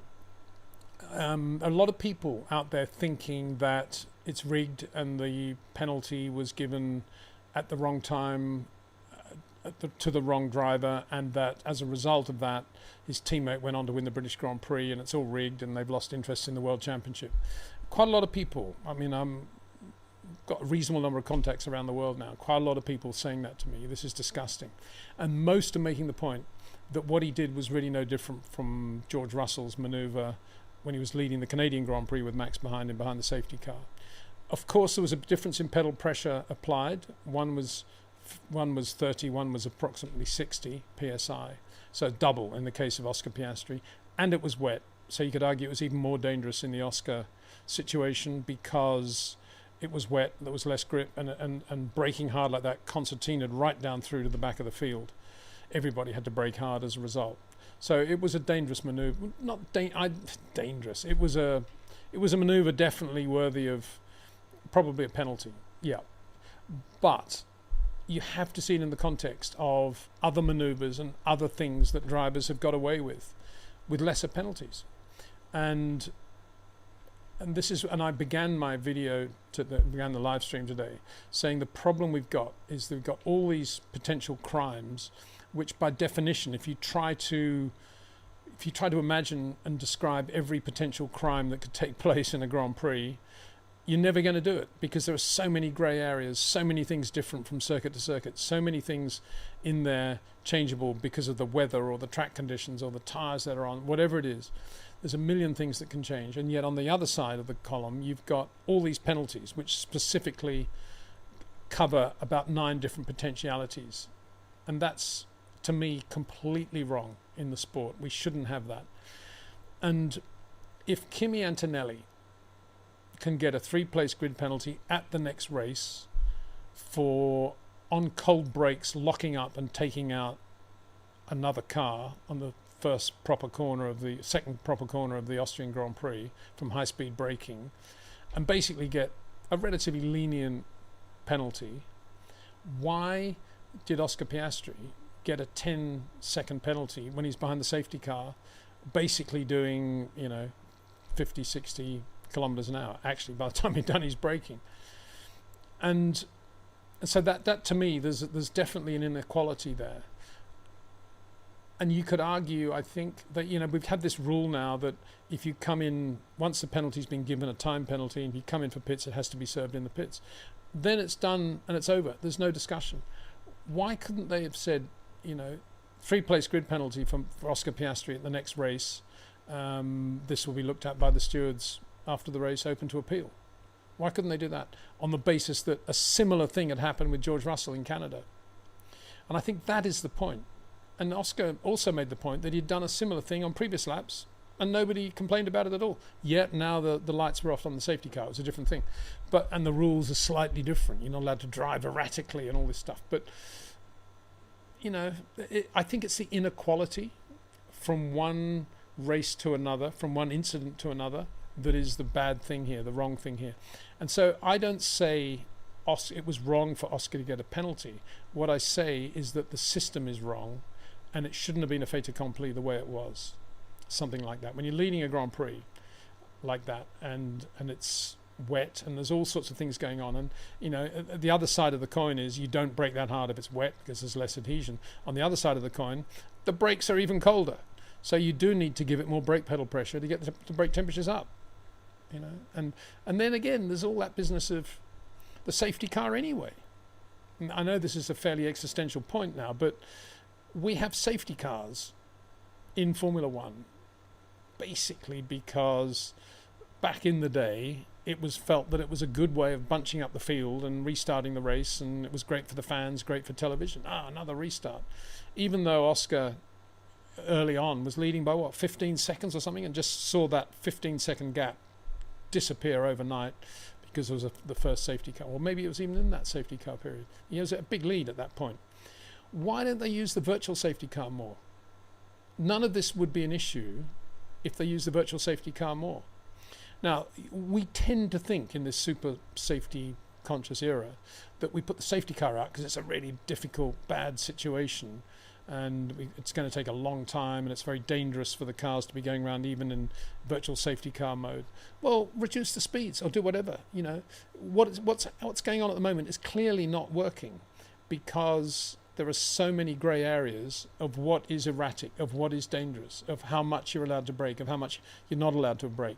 I mean, do they actually have a limit to what you can use on the brake pedal pressure? Of course they don't, because it's different from car to car, tire to tire, compound to compound.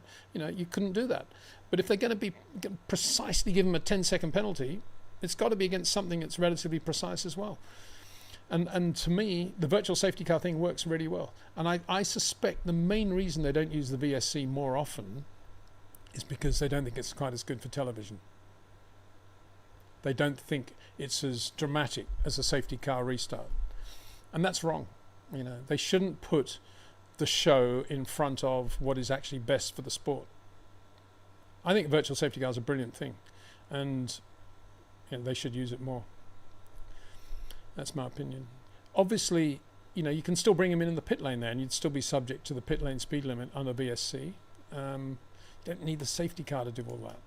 And I'll tell you something else, the reason they love the safety car, they probably make quite a lot of money out of the safety car too, and the endorsements they get from Merck and Aston, and they want to make sure it's deployed fairly regularly.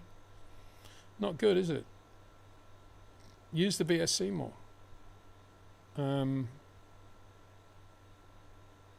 So, Horner to Alpine, yeah. Max will 100% leave. Double Mint GG says, look, let's be real. Christian would not be out of the door if Max wanted him to stay. Simple as. Yeah, I think that's probably right. Are you saying that he wanted Perez to leave as well? That's the only thing I'd say in counter to that. But I think you're probably right. Christian, they probably said to Max, yeah, I think the time has come. And he's probably, if Racing Bulls weren't going as well as they were and Lauren Meckies wasn't looking as good as he is, Max might not be quite as ready to endorse that. But the fact that Meckies can come in, a bit of a breath of fresh air for Max, then, he knows there's a straightaway, got a half reasonable, a pretty good replacement. So there we go.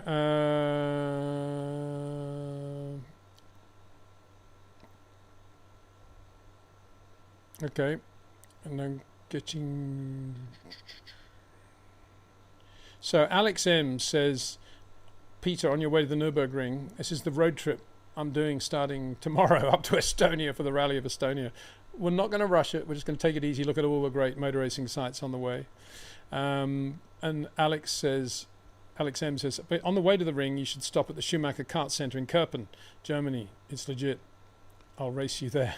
I've actually been there, I think. It's where I actually saw him racing karts there in Kerpen when he went back and did a race one year when he was at Ferrari. I remember Nico was racing. I think Vitantonio Luzzi was there, karting. Yeah, it was a brilliant thing. And I was watching with Michael from the control tower thing there, and we were watching Nico. And Nico was sort of... And I said, oh, wow, it just drives just like his old man, Michael. He said, really? How did his old man drive? We had a big discussion about Keke versus Nico. Quite funny. So, Sima Dragon, will Ferrari get Horner? They might. As I say, they might fall into the belief that he can work magic there. Even though you'll have the same... The magic will be, if somebody can take Adrian Newey out of Aston Martin and Andy Cowell and bring them with him, that's some pretty good magic. Or Jonathan Wheatley.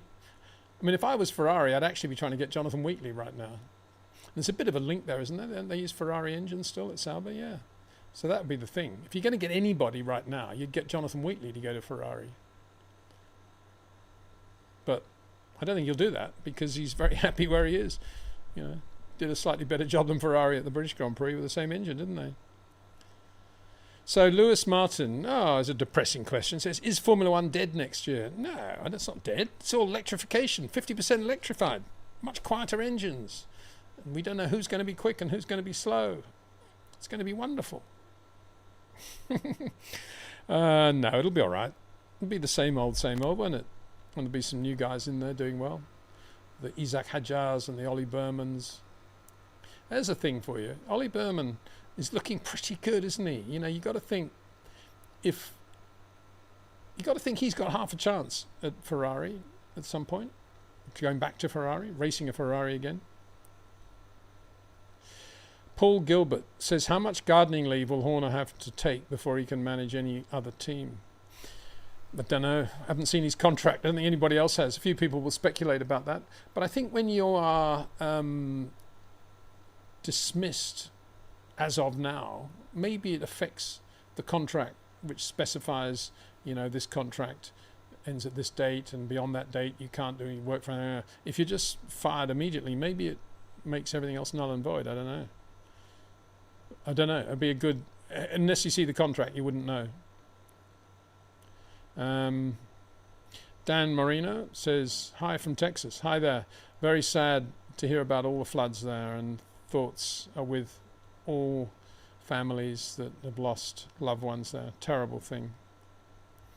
Bob says, I don't think Red Bull will last in Formula One now. Well, that's another question, isn't it? I've often said, even when Dietrich was with us, that having a huge sponsorship platform like that, in which they own 2 teams and spend vast amount in racing in general, basically in the hands of one man who may decide tomorrow that he's just had enough and doesn't want to do it, is a bit risky, isn't it? And now he's sadly gone. And different people, Bean Counter's probably in there as well as the son, who's a good guy, it seems. But nonetheless, he will have different motivations. He's not a part of the era where Red Bull grew up with Sauber and then became Red Bull Formula One team. He kind of has come in from the back door and seen it all, and maybe he'll think, I love skydiving and water skiing. That's what we should be doing. It's, maybe they will. I mean, because the odds of them ever dominating Formula One again the way they have, pretty small now, I would say. Especially if Max leaves. Stefan Johnson. Not Stefan Johansson, I have to say. Stefan Johnson. Maybe we should talk about the rookie massacre at Silverstone. If you look at the results, the sort of let's hear it for the Lewises and the Nicos, wasn't it? The rookie. I mean, for me though, Behrman's qualifying lap was one of the best qualifying laps of the year. I think that was just brilliant lap. Isaac didn't have a great race. Who else was there? Bortoletto and Colapinto. Colapinto again might as well not have been there. I just wish I keep looking at Instagram only to look at the Jack Doohan news, and Jack's there on his bike cycling away and having a laugh and doing this. I just hope we're going to see him back in the car. I mean, he's a racer. He's a very good guy, Jack Doohan. Such a shame to see him not in that Alpine. Having said that, Pierre Gasly said after the Austrian Grand Prix that was the worst Grand Prix car he'd ever driven in his life, was the after Austria. So I'm not sure, not sure Jack's missing that much right now. Hopefully the car will get better. With Steve there and a few others, I think it will. So wouldn't it be brilliant if Jack came back just when the car started to get a little bit better again?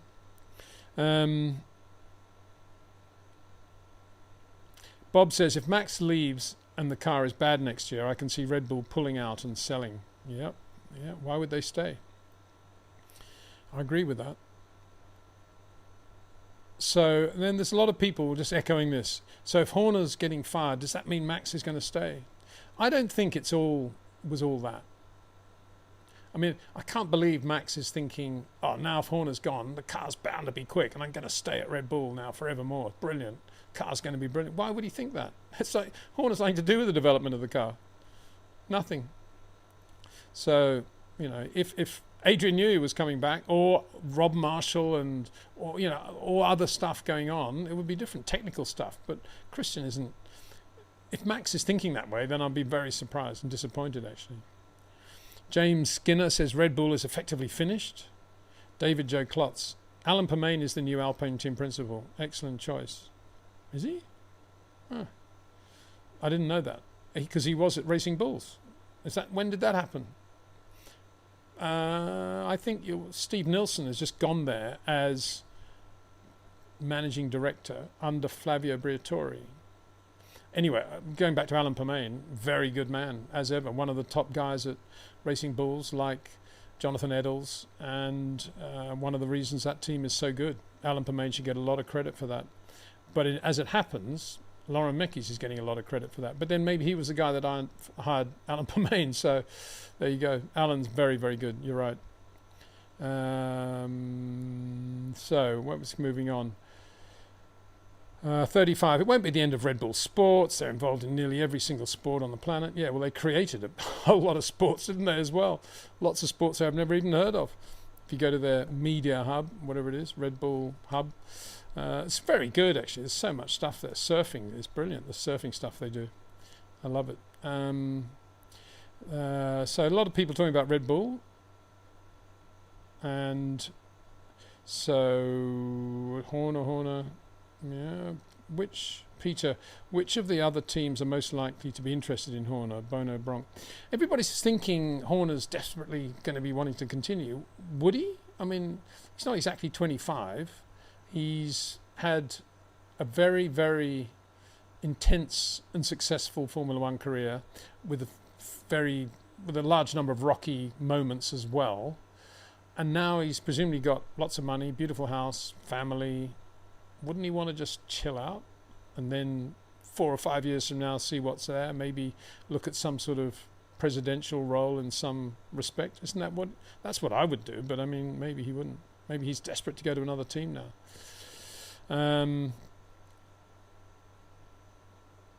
Thomas, people often talk about Red Bull exiting Formula One, but not only are they still in Formula One, but they have 2 teams. Yeah, well, exactly.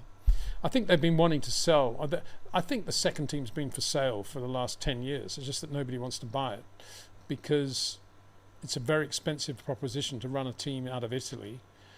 And as Andretti has shown, if you're going to do a team, you're much better off doing your own team from scratch rather than paying $750 million to somebody for their team and then having to spend another $750 million to get it off the ground.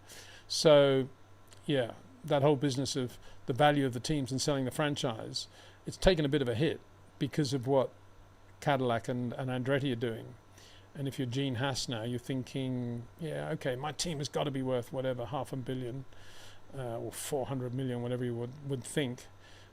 But is somebody ever going to buy that? You know, that's the problem. So a lot of people are saying Horner to Ferrari. I'm not convinced.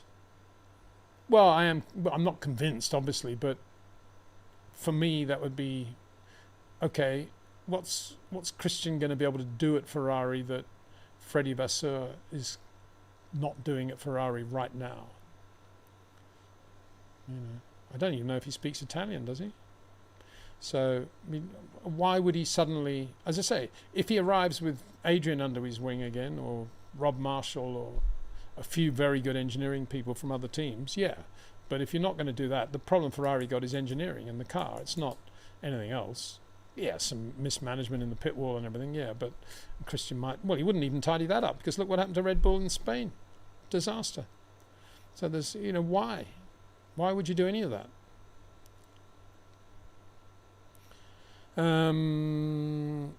Review says, hi Peter, Max spends a lot of time on iRacing. How much do you think that helps his touch and feel with the wheel?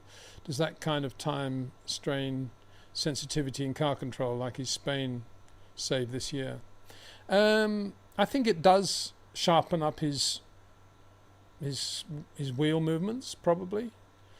It's probably pretty accurate knowing the setup Max has got. I should think it's pretty good for his hand-eye coordination in that respect. I don't think it has any bearing on what he does with his footwork, though. And I would say what you're seeing in Formula One with Max, with his saves and with just balancing the car on a knife edge when it's looking absolutely stable and yet inside he's got a million things going on, I would say at least 60% of that is footwork, not handwork. And I don't think iRacing helps with the footwork, because footwork is very much related to load, whereas the handwork is related to vision and hand-eye coordination. So yeah, if you accept iRacing for what it is, a very good way of keeping the hands sharp and the steering, I think it's pretty good. But don't confuse it with balancing the car going into cops at 300 kilometers an hour with not much wing on it, because that's when it's all about footwork.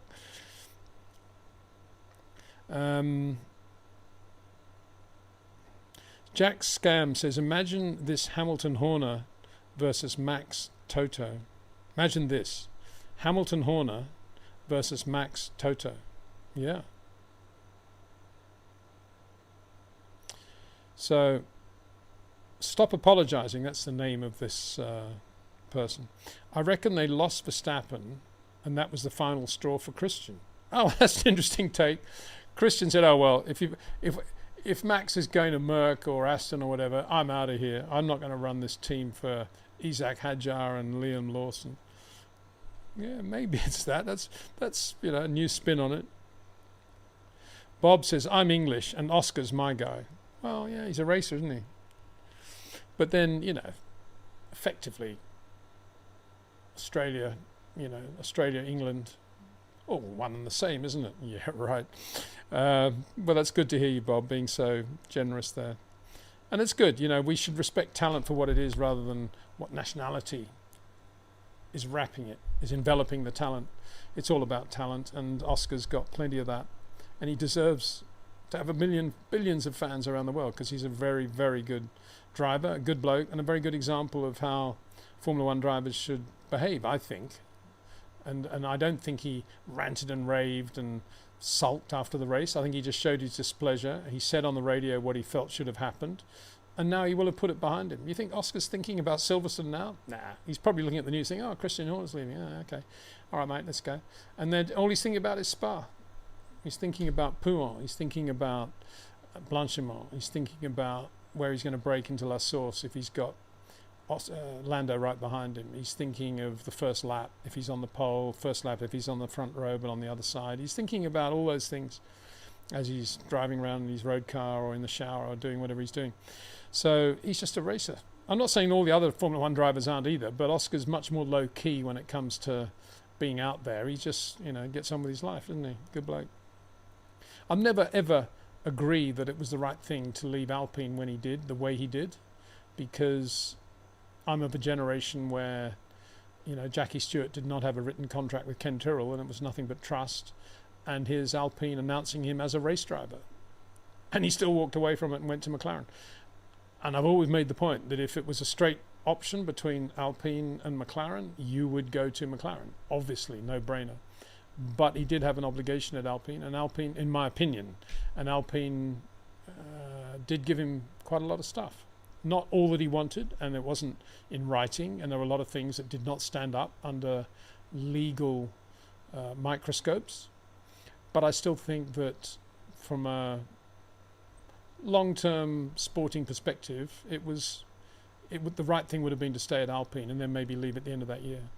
And he would have got a decent drive either at McLaren or somewhere else the following year. Anyway, apart from that, I think he's a wonderful guy and wonderful racing driver. I love watching him drive. He's Alan Jones. If anybody, well, I'm sure very few of you were around in 1979, 1980, and to some extent 81, when Alan was at his peak in the Williams, and you wanted to know what he was like to watch, go and watch Oscar Piastri, because this is exactly the same style, just unbelievably quick and very, very very, very confident use of the rear of the car on fast corners. But could never match Carlos when the front end was good. He could never match Carlos in terms of turn in and what Carlos was doing. But when it was, the old club corner at Silverstone, Alan Jones, 1979 Williams FW07, what you saw then was what you see with Oscar Piastri today.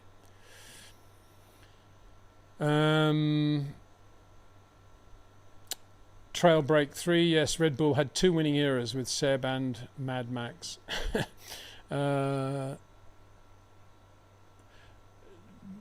Demonoroth. If it was up to me, I'd have hired Pierre Wache instead of Horner.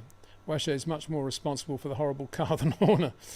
Well, yeah, I mean, you're hitting the nail on the head there. It's actually the technology that's the problem at Red Bull, just as it's the problem at Ferrari and Mercedes, for that matter. And these team principals are only as good as the engineers that they have working below them.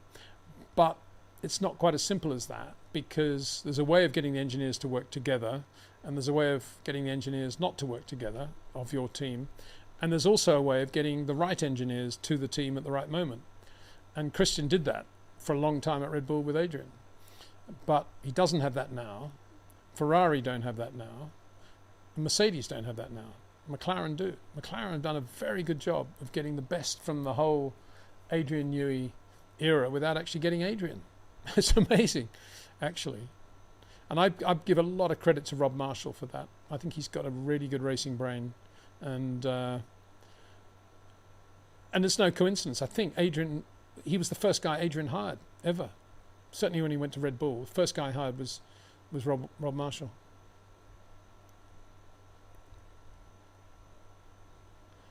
Marcel's another one going down the same tunnel now. Marcel Tunnison says, did Red Bull sack Horner because Max signed with Mercedes and they blame Horner? Well, it's an interesting point because I said, immediate effect, dismissal with immediate effect, implies that something's taken place since the British Grand Prix when he was still working for Red Bull. So maybe it is, Max has done something like that. Why is everybody assuming it's Mercedes? Why wouldn't it be Aston Martin? That's what I don't get. If he's going to give up not knowing what the Red Bull's like in 26, he just doesn't want to be there anymore, why isn't he going to go to the team with the least possible downside? Honda. He knows all the Honda people. He knows the powertrain people. He knows Andy Cowell, who's running the engine program, because of the job he did for Mercedes. He's never worked with him, but he knows how good Andy Cowell is. He knows Adrian like the back of his hand. Adrian knows Max like the back of his hand. The Strolls have got more money than Mercedes worldwide, probably. I'm exaggerating slightly, but you get my gist. Why wouldn't he go there on a one-year deal, which I'm sure he could do because it's his terms, isn't it? And then go to Mercedes if they've got a great car, as I said before. Wouldn't that be the logic? Why would you commit to Mercedes now and watch Fernando Alonso in an Adrian Newey Aston Martin win 5 Grand Prix next year, which could easily happen? Or somebody else if they don't keep Fernando. Isaac Hadjar, anybody super quick who they put in that Adrian Newey car could do a very good job in that next year. So anyway, I'm a bit confused as to why everybody thinks that. And I'm also a bit confused why everybody thinks Christian would want immediately to go to another team.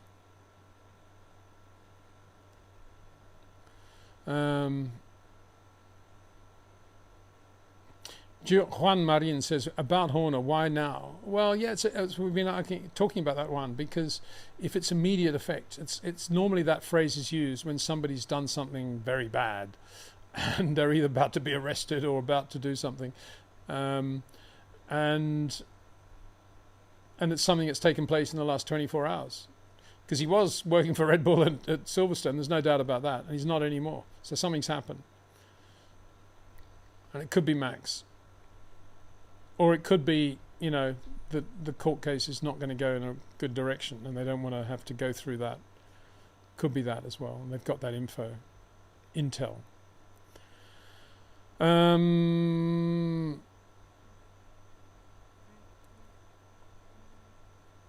You're right. A lot of people saying, Max and Horner, it was one or the other. I think it's more driven by Joss, probably that, isn't it? I don't know. So here's another one. Muzzy T says, Horner's going to go to Aston Martin. Not Max. Oh, well, all these people. Horner's just a very good team manager, team principal. That's all he is. He's not going to create magic if he doesn't have good people around him any more than anybody else is.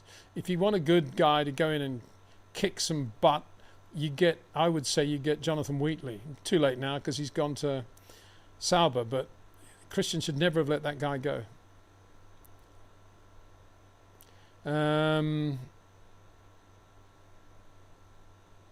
Right. What are we doing here? 35. Why are you telling us then? There's a lot of discussion going on between you, all chatting away amongst yourselves. Okay, Mark Sears says, Oscar's still improving race by race, whereas Lando's flatlining, I think. I think a lot of people would disagree with that. Wouldn't they say, Oscar's making a few mistakes. What the hell's he doing when leading the Grand Prix and making an error behind the safety car which could possibly get him a penalty, whereas Lando's starting to not worry so much about what's happening immediately in front of him, got a better view of the race as a whole, and he's starting to get some good race results under his belt again. What camp do I fall into for that? I think Lando is like any person. I think he's got momentum, and he's got the feel now that the team can do it with him and win the championship, and he's trying to sort of forget about the whole Oscar thing because he knows that's going to be a nightmare for the rest of the year. But he's got reasonable momentum now, whereas Oscar's thinking, I want to win every race. If it doesn't happen and I'm second or third, it's not the end of the world. I've just got to keep the points going, and I want to win every race. If I take my eye off the ball in that respect, it's very difficult to start finishing second. I'll just try and win every race. And when he was at Silverstone, he thought, right, well, that's done. I'm winning this race. And then all of a sudden, it was a 10-second penalty, and he didn't win the race. So that's changed things from his point of view. And I don't think he's thinking McLaren should have backed me up there because that penalty was wrong and they should have realised that and they should have given me an opportunity of racing Lando to the finish.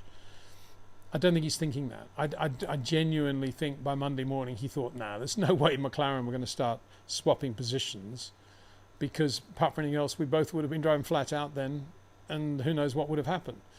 So he's probably forgotten all that now, and he's just thinking Blanchimont, Pouin, Spa. And that's where he's so good. He's very good. He's very simple, very logical in his approach, and he'll be able to switch off. He doesn't do a lot of interviews, doesn't do a lot of social media, and that's a good thing. And Lando probably now will continue all the social media. You see, the whole green grandstand and all the fluorescent green all works, and the baseball cap round the wrong way. The whole thing works. I'm gonna double the social media now. More and more Lando fans. The more Lando fans, the better it'll be. I don't agree with that. Only because he's got to. I think if he had Daniel Ricciardo in the other car, they'd be fine. But I think if he's got Oscar Piastri in the other car with the attitude Oscar's got, I still think Lando needs to just chisel everything away and just focus 100% on being Jimmy Connors. For those that don't remember, Jimmy Connors was a great tennis player, won Wimbledon a few times and the US Open and a few other tournaments. And his philosophy was, I don't even want to stay in the same hotel as the guys I've got to play against. I don't want to see their faces. And I still say that's the right philosophy for Lando Norris this year.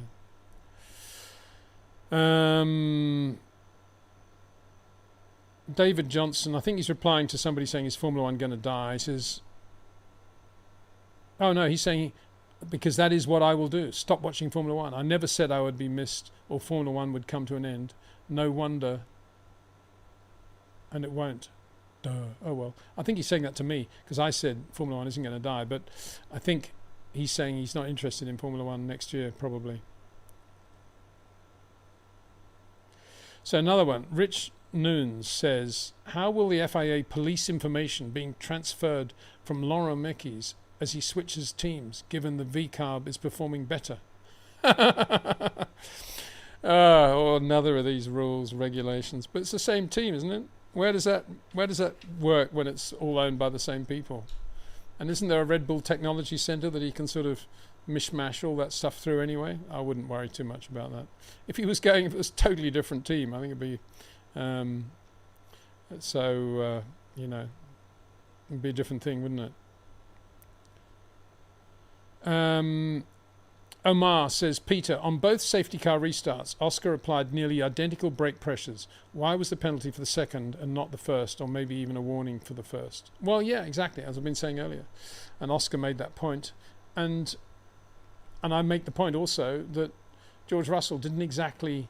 I know it was much less brake pedal pressure, but don't forget it was the dry, and they didn't need to get the brakes up to temperature as much as you did at Silverstone in the wet. So why was there no warning even for George Russell?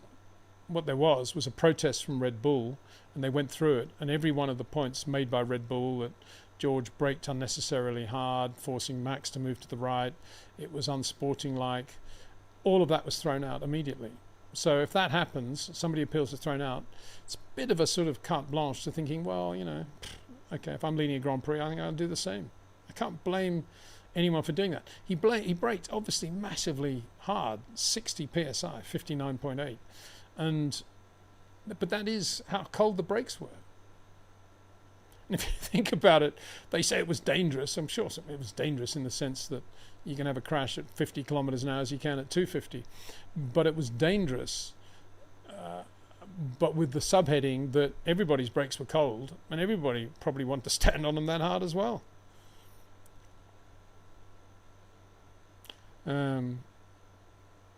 So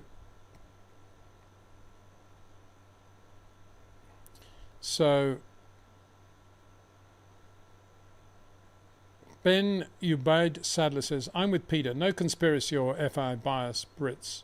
There is a much more simpler explanation. The rules are poor and the outcome are the consequences of these poor rules. Absolutely. And to reiterate, I don't think it's a good thing that the FIA have recently said, well, everybody's talking about these penalties. We're now going to be the greatest FIA presidency ever, and we're going to make everything visible. So therefore, no more complaints. Everybody knows what the penalties are. And that is just washing your hands of it completely, because it's saying, well, it's nothing to do with us. These are the rules, blah, blah, blah.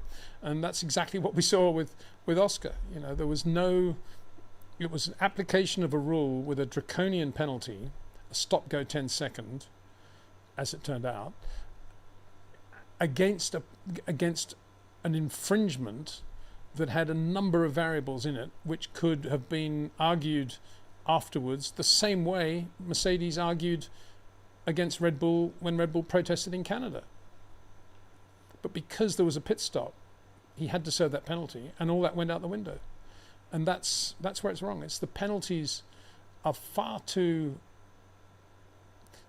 pinpointed to a very large bracket of infringements. That's the problem. And that implies that the whole system is wrong anyway. There are far too many things they're trying to cover. And there are so many every time they try to be precise about a particular infringement, it opens the door to yet another grey area. If you use the word dangerous or excessive or any of these powerful words, they are open to interpretation and degrees of interpretation based on local conditions. And that's the problem. That's why it's a rocky road to go down that one. And I think they should they should use the VSC more for a start. And I think if it's reds, they should have a VSC blanket speed to avoid the Berman type thing. And if you do what Antonelli did on cold brakes at turn 2, which is different from just going inside somebody in the braking area and trying to get a pass and having them off. It's very different when you do it from quite far back and you lock the brakes because you've got cold brakes and you haven't thought it through. That should be penalised much more than what Oliver Berman did, because it's a race situation. You've got the whole field in front of you in the case of Antonelli, and that's wrong. And equally, anything that involves an incident on the straight when they're almost flat out, moving somebody onto the grass. Who was it that moved Piastri onto the grass in Austria? One of the Williams, I think. That was a horrendous thing. Anything on the straight is as bad as it can get, because there's very little runoff area on a straight by definition, and the accidents can be horrendous on the straight, and the high speeds involved. And I don't think the penalties take that into account either. Well, they obviously don't. There's nothing worse than forcing a driver off the road on the straight. No excuse for it. It's the worst crime you can commit as a racing driver. Well, brake testing is worse on the straight, obviously, but forcing them off is the next worst thing.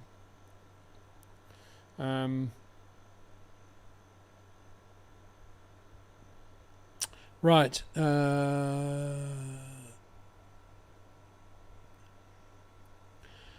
Blade Bowman says, Peter, what about having fully built third cars for a backup driver's rookie 11-car sprint race on Saturday? Thank you. Yeah.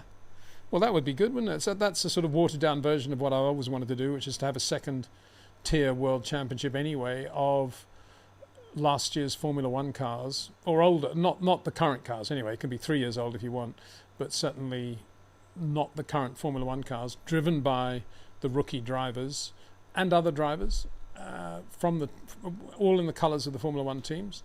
And it's got its own world championship in all the countries that want to be on the Formula One World Championship and aren't yet, like Colombia, a very good example. I know there's a massive interest to have a race there, but how are they going to get it financed? Well, if they could stage a B Division Formula One race there and get a circuit built around that and everything else and prove that they can do it, then the next step is to have a World Championship Grand Prix. And then you could do one in South Africa, in India, and more in China. All the big economies of the world where we need to have them.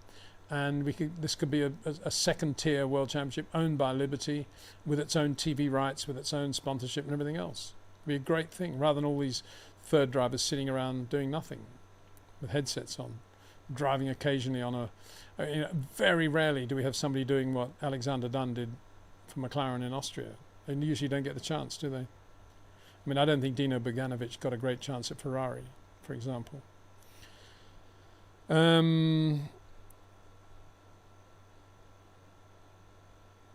David Johnson says Max took both hands off his steering wheel just before the incident and top speed 138 to 7 miles an hour more than Oscar.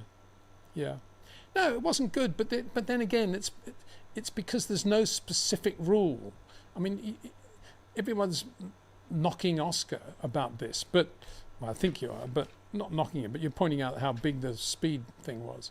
But it doesn't say when you're behind the safety car and the lights go off, the maximum speed is X and the maximum brake pedal pressure you can apply is Y. And it doesn't say that because race to race, it's always going to be different depending on what the track surface is, what tyres you're on, what the brake temperatures are like. So they can't do that. That's one of the reasons I think this whole thing is ludicrous anyway, because all these so-called infringements aren't actually, you can't justify them with very precise 10-second penalties.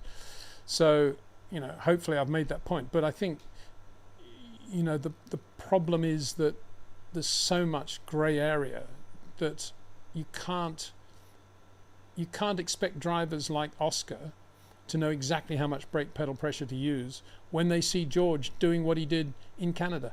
I know it was less brake pedal pressure, but nonetheless he was still the leader, still behind the safety car, and he still suddenly braked to the point where Max went to the right.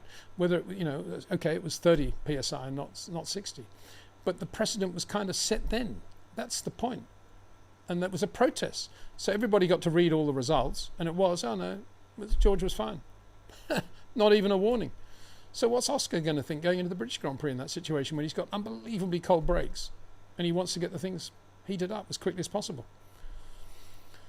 Yeah, I totally get it from Max's point of view, and I totally get it from the point of view of the amount of brake pedal pressure, and probably it was a penalisable offence. But then let's have some continuity, please, from race to race, so over the season, so we know what's going on.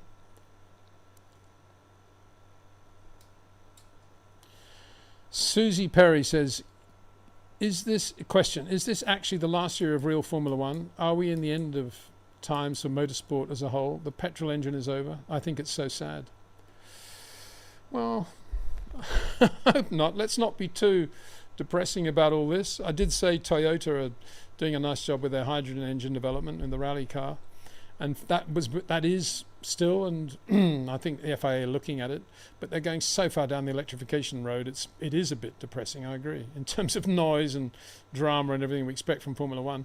But for all that, blame Bernie and John Todd for me, because it was very clear before Formula E was created that Formula One should, if they wanted to get a whole lot of new money and manufacturers into Formula One around the back of the whole hybrid revolution, that the way to do that was to start nurturing electric car technology in the form of a Formula E car and having it as part of the Formula One global package in the support race program, with some of the Formula One drivers on a regular basis taking part in that race, and the teams transferring some of their technology to those electric team cars.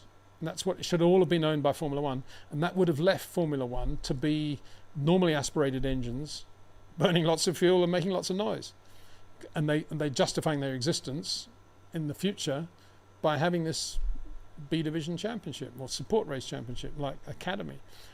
But they didn't do it because Bernie and Todd fell out, and Todd, in his response, went off and set up Formula E with commercial rights with AGAG, basically to take that option away from Formula One.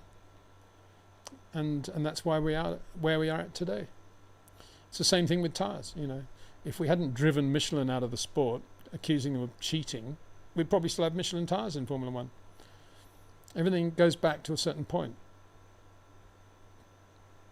in time.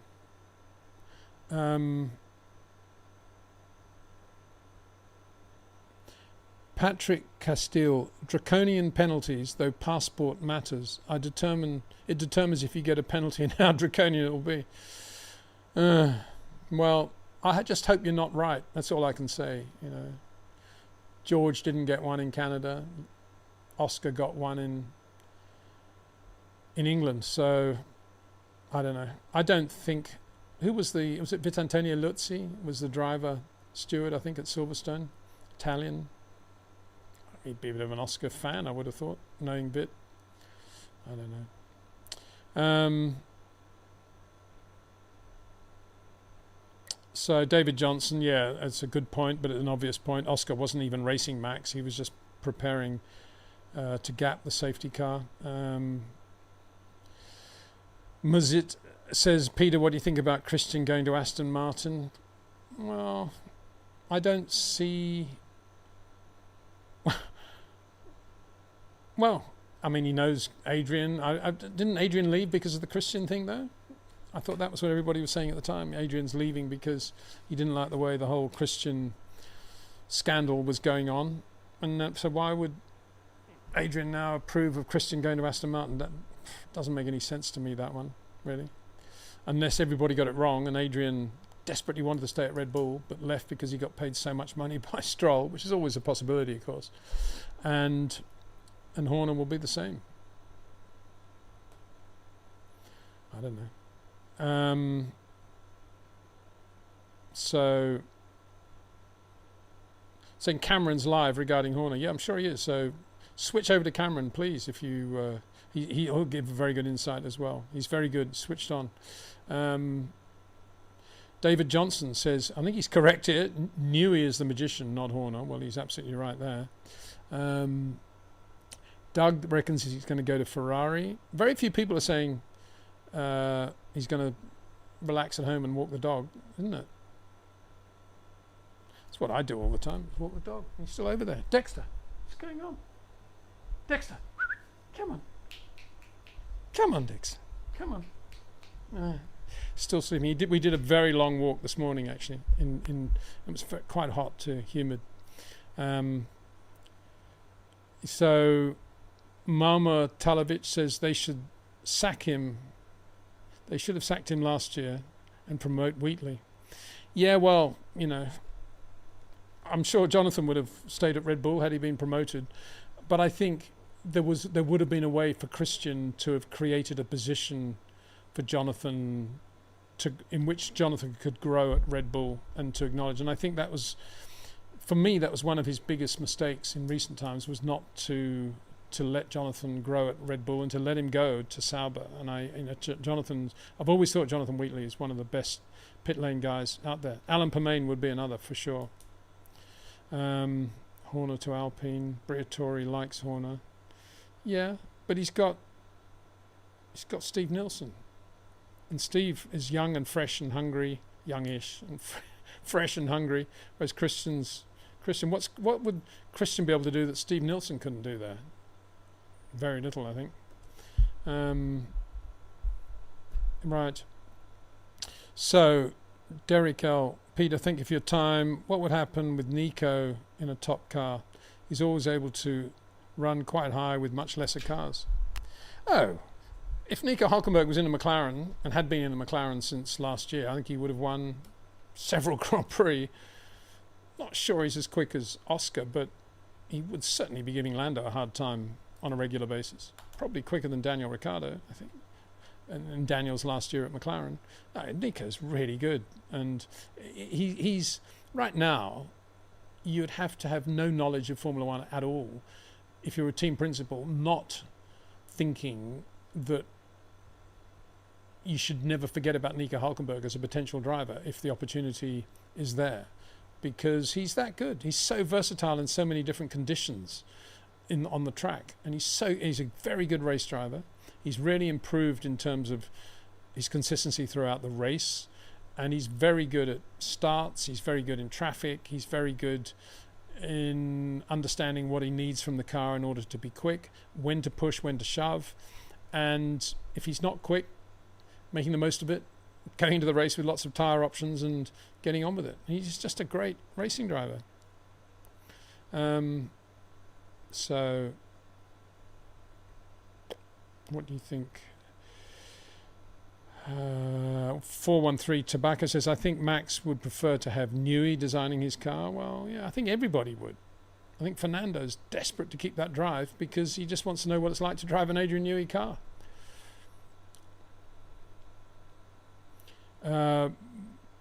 Belief Flock, hi, long time viewer here. Hi there. Appreciate your content and experience. Thank you very much. Expertise. Well, thank you. Have you ever seen this coming?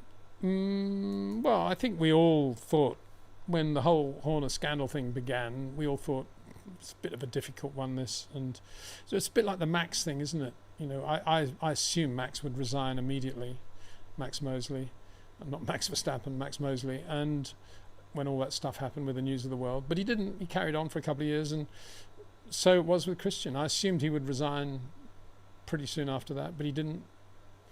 And then, but then, you know, he lost Adrian, he lost Jonathan Wheatley, he got rid of Perez. You know, there's three things that should not have happened, really, in my opinion. Rob Marshall, another one. Pete Prod, slightly different because it was a while ago now, and Adrian can't keep everybody there working under him. So Pete Prod he's doing a very good job at McLaren now. But Rob Marshall, really, a bit like Jonathan Wheatley, they should never have let him go, I don't think. So anyway, I'm going to have to peg it in now, guys. I say peg it in. I've told this story before, but in 1971, my sister, we all grew up in Australia. My sister, though, was getting married to an Englishman in England in the back end of 71, in the winter of 71. And we all came over for the wedding. And, of course, we were there for about 3 weeks, I think. And all I wanted to do was go to racetracks and buy motoring news and autosport and smell the pages and dream one day I might be Mike Dudson or Andrew Marriott or whatever, something like that.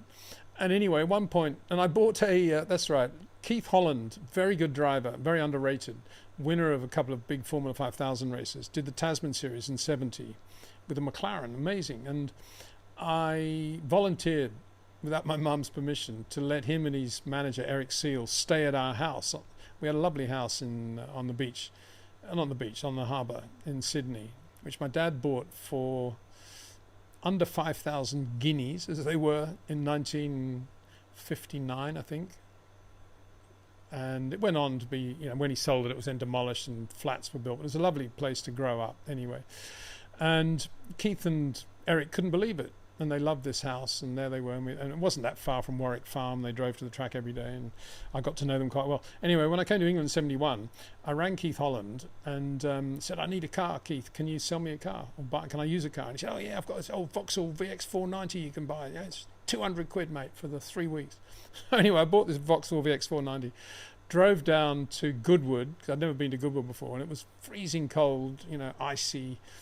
And I just wanted to see Goodwood. It was in the old days, long before it was revamped and there was anything going on. It was just a test track, and that was it. And I got there, and unbelievably, John Surtees was there testing a Formula One car, driving the car. And so I sort of stood there in the pit lane watching it all and listening, and Bernie Ferry, his mechanic, was there, and everything was amazing. And I kind of knew Surtees a little bit from the Tasman Series, so he looked at me and sort of waved a little bit. That was it. Anyway, he came in at the end of the day and it was almost dark. And I remember getting out of the car and saying, oh, that's it, boys. And I'm not going to do his accent very well, but anyway, he got out of the car, took off his helmet and said, well, I think the spigot's got on the camshaft, so I think we'll peg it in now and go home. And I always thought, peg it in. That's a great thing. So there we are. We're going to peg it in now. The spigot's gone on the camshaft. And not sure when I'll do the next live stream, because as I say, I'm going on this marathon trip. But I might post some shorts, I think. I don't know if you want to watch out and see what's going on our way up to Estonia and back, and all the things we do on the way. Should be some fun there, I think. And hopefully the rally will be brilliant. Can't wait to see Ollie Solberg in a Rally 1 Toyota Yaris. That's going to be, I'm looking forward to that more than I think anything else this year. He's really good, Ollie Solberg, and what a great guy too. And he really deserves that opportunity. So I'm glad he's going to be in that rally and we're going to be there. So looking forward to that. Big thanks to OEM Exclusive, to Jetcraft, to RAC Watches, and to TrackNinja for their support of our channel and making this possible. And of course, you, to the viewer.